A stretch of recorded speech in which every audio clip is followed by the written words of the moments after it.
你的事业，这个事业有钱，上帝不能让你这个事业倒下来，让别的事业让你有钱吗？可不可以？上帝，你一定要帮我哦，你要帮我这个怎样怎样怎样，但是你要记得，一定要在我可以接受的范围之内。然后，神能不能够做奇妙的事情？可以。神就让我看到，我把神放在一个多么渺小的位置。你知道，我们常常信耶稣的人和宗教是怎么来想？如果你现在在这里坐着，我给你两个比较。你知道什么叫做宗教？你已经信耶稣了，可是你知道，我们很可能还是活在宗教里面。什么叫宗教？宗教的第一个特征就是人要努力的去找上帝，人要努力的去找神，而且要非常非常努力。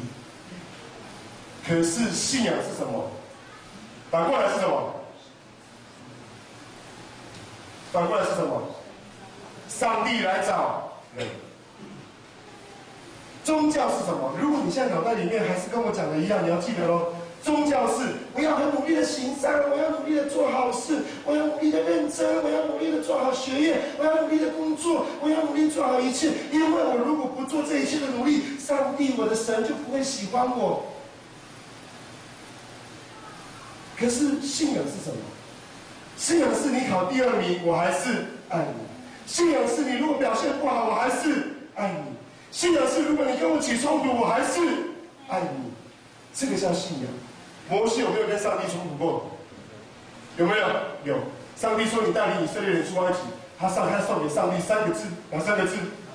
办不到，对不对？除非你要叫我跟一起跟我带，不然的话我就不干。约拿有没有跟上帝起过冲突？去救这些人吧，约拿上了船，却不愿意去救人，往反方向走。他给上帝同样3个字，就是办不到。神会因此减少对他们的爱吗？不会，神的爱人人相同。你知道你要圣灵的充满，但是你常常限制圣灵的工作。我要求主祝福你。记得我跟你分享，我们在这个礼拜，在这1个月里面，我们有祝福一个姐妹，帮助她处理几千万的钱。她上个礼拜告诉我，她说牧师，她说这一切我眼前所看的事情，通通都不是人的手做得出来。所有剧情的发展，我再怎么努力，我都写不出这种剧本来。但是上帝可不可以写出剧本来？可以。他突然非常惊讶，上帝怎么这么厉害？我觉得我失败了，我觉得我完蛋了。可是上帝却可以在你觉得失败和完蛋的时候，让你重新再活过来。阿们吗？你跟你旁边的讲，上帝就是凡事都能，上帝凡事都能。所以你要更多的依靠神，你要更多的依靠谁？圣灵。求神祝福你。我想你要在更多的生命当中来遇见神奇妙的作为，阿们吗？你要把你生命当中的宝座放下来，让一个人坐在宝座上面。这一位是谁？这一位就是神。我也要求神祝福你。诗篇23篇你都会背。23篇说什么？他说：“耶和华是我的牧者，我并不致。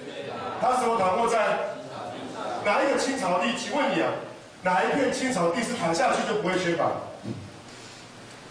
哪一片青草地是关山的牧场吗？出入的牧场吗？还是你要去阿尔卑斯山山上的牧场？哪一片青草地是你躺下去就不是缺乏？哪一片青草地？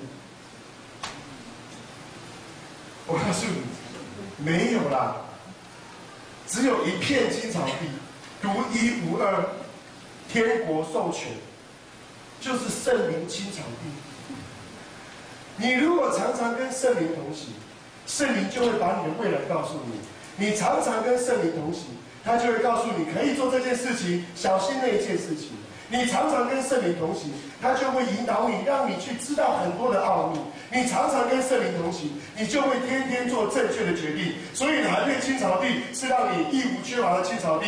很抱歉，地上没有这片青草地，只有天国授权，对不对？这里是东森购物频道，没卖，就是圣灵青草地。阿们吗？求主祝福你。你能够在一个一无所缺、神完全帮助你的日子当中，是因为你真的开始学会依靠圣灵。同意的说，我最后要跟你讲一件事，在你有生之年，你要竭尽所能的让神的话成为你一生当中最重要的帮助。圣经里面曾经讲过一件事情，那件事情是什么？圣经里面说，耶稣医治人用什么？用一句话。我一句话，我就是奉主的名，我为你祷告，你得医治。我一句话就让你得帮助。你知道我那天遇到知道宋大哥，他现在还在开船吗？还是还在处理丧事呢？已经回去工作岗位了吗？好，大家为宋大哥祷告，因为他的父亲刚刚过世，为他来纪念。那一天在他们家小组聚会的时候，除了除你们家的那个福之外，除了你们家有人做法之外，对不对？为什么那天我们能够知道？如果你们知道见证的就知道，不知道的简单听我讲就好。我们那天在他们家小组聚会，突然圣灵就提醒我们，就是这个家里面曾经有人做法，可是为了你，你又说没有；为了你先生，你先生又说我们家信主十几年、几十年了，哪有什么人做法？可是圣灵就很清楚的讲，这个家曾经有人做法。圣灵还说这个家有福，我进去就翻啊翻啊翻啊，怎么翻都翻不到。我征求他们主人的同意，我就去翻，都翻不到。可是圣灵很奇妙，当我们在祷告的时候，我们就可以想起来，圣灵可以让我们想起来一些事情。后来你就想到了，对不对？阿路他曾经在房间里面做一些事情，然后关着灯，拿着刀，拿着刀，他在做什么？可是如果你只是去平安啊平安啊，为你祝福啊，你的家要有恩典啊，我不想再信这种耶稣。我要信的耶稣是真的有能力的耶稣。那一天祷告完，我后来就坐在宋大哥的旁边，我说：“神，你给我一个恩典，让我可以看见这个人要我。”所以我那天有跟他讲，我说：“我只要为你做一个祷告，但是你要有信心，你就做这个祷告。”我说：“我为你做一个祷告，一个祷告完，你的身上的困顿还有一些咒诅要离开，你的工作就要蒙福。”结果下个礼拜再遇见他，这时候他就已经要上班，隔天礼拜六就要上班。我想很简单的跟你讲一件事情：如果这个世界上面跟属灵的事情有关的事情，都叫做全世界最容易解决的事，因为赶鬼，因为任何的除了赶鬼处理一些事情，属灵的事情，什么祖先的遗传、咒诅，都是最简单的事情。因为这些事情都叫做鬼的工作，可是鬼跟上帝怎么比呢？鬼永远不能比上帝啊！所以你只要把上帝搬出来，依靠圣灵，他身上所有鬼的作为，就可以在你的祷告里面怎么样？得到医治，得到祝福，得到洁净。我礼拜二我们在上基要真理，有一个妈妈就来做见证，她说：“是我的小孩，这个上次祷告完之后，不知不觉他就完全都好了呢，他的皮肤病通通都 OK 了呢。”我说：“你有没有去检查？”他说有，他说一直都没有好，他说后来祷告完，然后抹完油，然后过了不久他就好了，然后什么时候好的？你灾。可是神能做啊，阿们吗？如果我们要信耶稣，我们可不可以信一个真的让你的生命当中可以遇见的耶稣？不要把耶稣关在你的笼子里面。我们常常祷告是这样：上帝，请你帮我。但是如果你不帮，也没有关系。上帝，请你要祝福我。可是如果你不给我祝福，我也过得下去。上帝，你一定要恩待我。可是其实我还可以过得下去。我们常常祷告里面有这种冲突，我们恳求上帝的帮忙，但是我们却不真的想要上帝帮忙。我求神祝福你，如果你真的想要上帝帮忙，你就从头到尾坚持下去。阿们吗？我要跟你讲，以利亚曾经在这个山上杀了多少先知？山上杀了450个先知，在山下杀了400个先知，这都是外邦神的先知。你知道，我还是要告诉你，阿用他们在讲的话，他们在奈及利亚，在台湾，你不祷告，反正也可以过日子，反正一天过一天，一天过一天。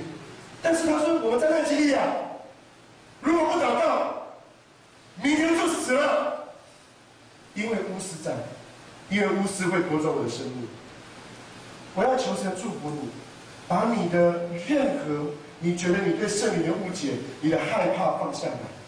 宗教会让你想要控制，但是我求神帮助你，让你可以信耶稣，让你可以相信圣灵。同意的说，你跟你前后左右的说，你要相信耶稣，你要相信圣灵，你要相信耶稣，我们要相信圣灵，请你带着你的坚持，